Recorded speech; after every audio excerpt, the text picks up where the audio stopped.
ये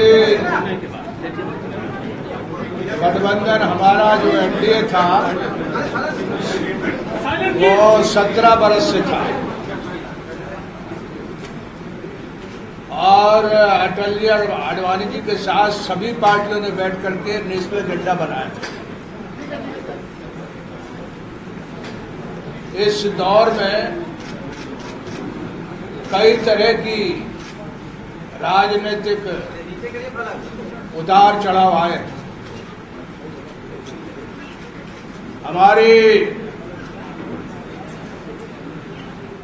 लगातार हम लोगों की कोशिश रही है कि जो एनडीए है उसमें जो नेशनल एजेंडा है उसके दायरे में हम सब लोग चले। लेकिन ये पिछले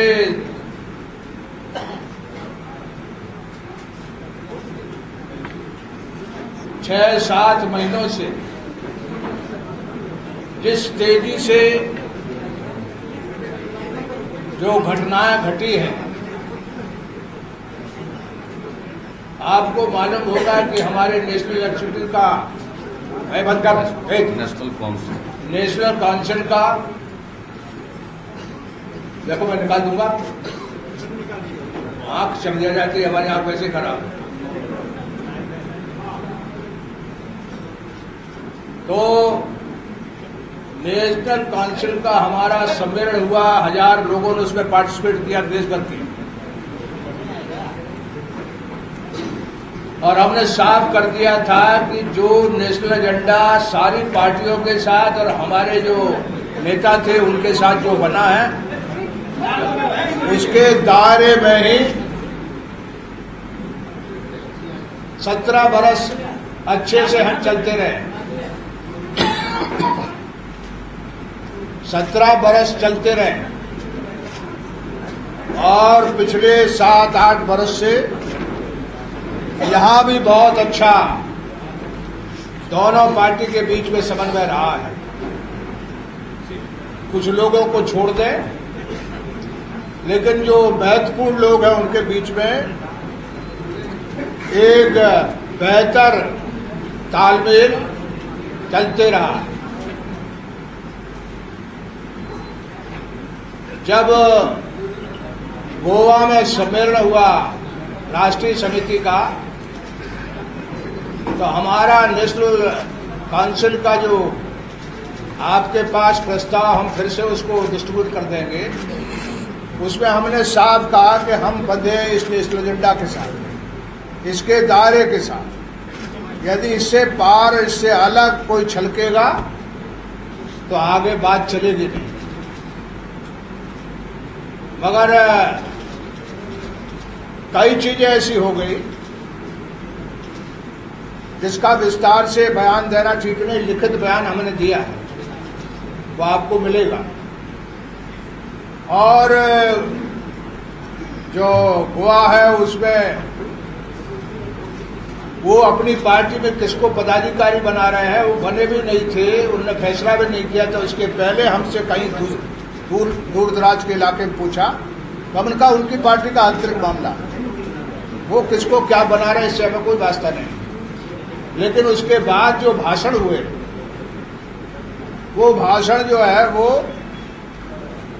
जो हम लोगों का दायरा है, ये सारे अजीब, हमारा देश बहुत तरह की विसंगतियों से भरा हुआ है और सबको साथ लेकर के हमारी पार्टी में, चाहे वो जयप्रकाश जी हो, लोहिया जी हो, चौधरी चरण सिंह हो, कर्पूरी ठाकुर हो, ये हमारी पार्टी की हमेशा धारा रही है, यानी विचार और राह रही है। हमने ये जो समझौता किया था, इसमें हेगड़े साहब थे, जॉर्ज साहब थे, नीतीश कुमार जी थे और बहुत लोग रहे होंगे, चंद्रबाबू नायडू होंगे। जब एक बार 17 दिन की अटल जी की सरकार बनी थी, उसमें हमारे लोग नहीं गए थे। जब तक नेशनल एजेंडा नहीं बना तब तक हमारे लोग, जब बन गया तब शरीक हुए थे और उस नेशनल एजेंडे के दायरे में सारी पार्टी चल रही थी। लेकिन ऐसी स्थिति हो गई है और देश भर में हमारा कार्यकर्ता भी बेचैन है कि इतने पुराने हमारा आज पार्टी जरूर सुपड़ गई होगी, क्योंकि जब हम जब एनडीए में गए तो जेडीयू भी और समता पार्टी, ये दोनों राष्ट्रीय पार्टी थी, वो सुपड़ते गए। अब उन सब बातों को बर्दाश्त किए, लेकिन उसूल पर जब आ चाहिए तो बात जो है वो,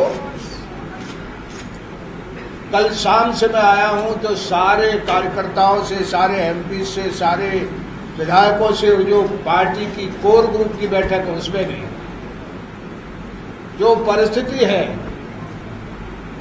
और जिस तरह से आजकल जो पार्टी है, जैसे अटल अडवाणी जी के जमाने में एक विश्वास के साथ सब चलता था, आज हमको लगता है कि ये कठिन हो गया।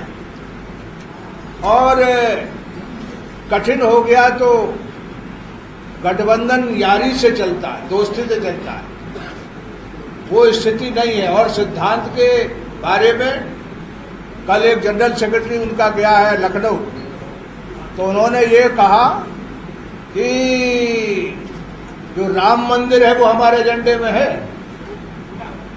तो रोज इस तरह की बात छलकती है जो हमारे पार्टी के कार्यकर्ता को और देश की जनता को खटकती है। इसलिए ये सारे प्रयास हमने कई दिन से किए। हम और नीतीश जी लगे रहे कि चीजों को चलाएं, लेकिन आज स्थिति ऐसी आई कि हमको अपनी पार्टी की जो बैठक है राष्ट्रीय पदाधिकारियों को और जो संभव का जो जिला प्रांत के अध्यक्ष, उनको सबको बुला करके, जो यहाँ के मंत्रिमंडल के लोग, उनके साथ बात करके, यानी एक तरह से हमने सबसे बातचीत करके ये हुआ कि अब गठबंधन, और 2-3 बातें यहाँ भी हो गई जो बिहार है, ये आप नीतीश जी बताएंगे।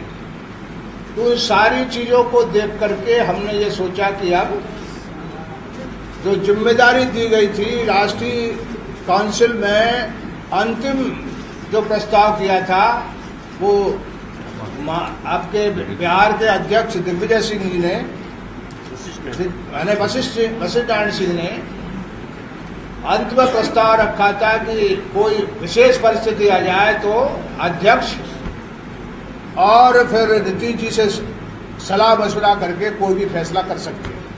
लेकिन हम दोनों ने ये फैसला नहीं किया। हमने फिर से पार्टी के जो महत्वपूर्ण साथी, उनको सबको बुला करके हमने सबकी राय ली, और एक आम राय जो बन रही है कि अब साथ चलने से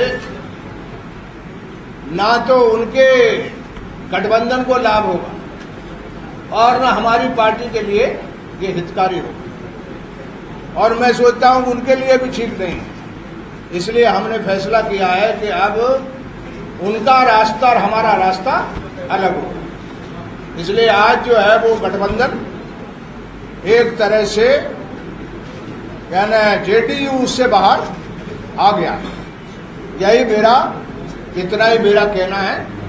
आपको एक बात, और एक बात और जो भूल गया था, ये नैतिकता का तकाजा है कि मैं कन्वीनर हूं, इसलिए मैं आज समय मेरे पास नहीं है। मैं आज जो कन्वीनर की जिम्मेदारी मेरे सर पर है उसे मैं आज त्यागता हूं, और इन्हीं बातों के साथ मैंने मोटा मोटी और जो वक्तव्य है वो आपके बीच में चला गया है, उसमें विस्तार से कहा गया है सारी चीजों को, कैसे कैसे ये मामला यहाँ तक पहुँचा है। एक स्टेटमेंट है पार्टी की तरफ से, वो आपके पास सर्कुलेट किया जा रहा है।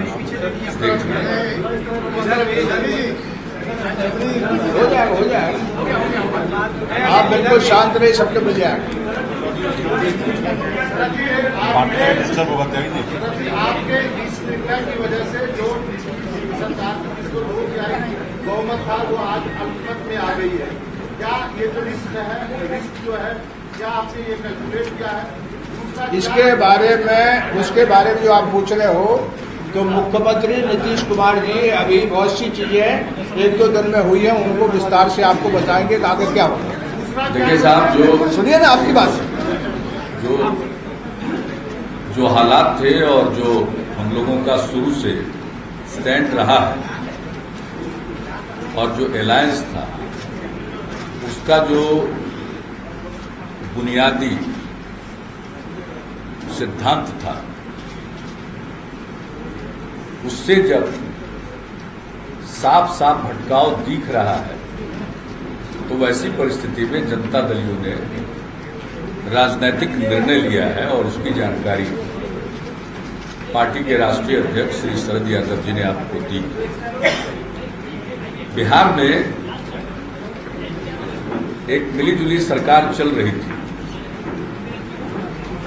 सरकार ठीक ढंग से चल रही थी और हालात ये पहुंच गए कि अपनी सरकार की उपलब्धियों की चर्चा करना, एक पिछड़े राज्य के विकास के सफलता की कहानी को बतलाना, अपनी पार्टी के मीटिंग में जो हमने किया 14 अप्रैल को जनता दलियों के राष्ट्रीय परिषद में, उसको भी माना गया कि वो किसी के खिलाफ है। यानी हालात ये हो गए कि हम अपनी उपलब्धियों का, जिसे हम मानते रहे कि साझा उपलब्धि थी, इन उपलब्धियों से लोगों को परेशानी होने लगी। हालात यहां तक बिगड़ चुके हैं, इसलिए उस स्टेटमेंट में इन बातों की, हालात की चर्चा की गई है। हम तो चाहते थे बिहार में अगर चल रहा तो चले, लेकिन हम अपने बुनियादी सिद्धांतों से समझौता नहीं कर सकते हैं।